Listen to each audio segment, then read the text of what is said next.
এক দুই একর না, পুরো 200 একর ধান ক্ষেত পানিতে ডুবে গেল অসহায় কৃষকদের।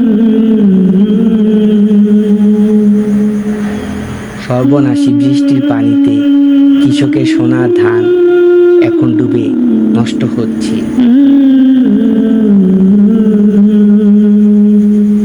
কৃষকরা কি করবে বুঝতে পারছে না। যেখানে রাশি রাশি ধান তারা বোমায় মারাতো, গোলায় রাখতো, সেখানে মুষ্টি কয়েক ধান তারা নৌকায় করে তুলে বাসায় নিচ্ছে। কৃষকদের বুকটা যেন ফেটে যাচ্ছে। তারা কি করবে কিছু বুঝতে পারছে না।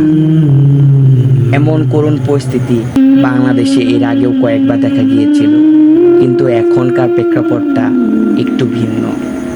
কৃষকদের জমিতে অনেক ফসল ফলেছে, কিন্তু সেই ফসল ঘরে তোলার ভাগ্য তাদের হলো না। যেখানে 1 মণ ধানের দাম মাত্র 600 টাকা, সেখানে প্রতি মণে শ্রমিক মজুরি লাগছে 800 টাকা করে। বুক সমান বা ডুবন্ত পানিতে এত টাকা লাগিয়েও অনেক কৃষক শ্রমিক পাচ্ছে না ধান কাটার জন্য।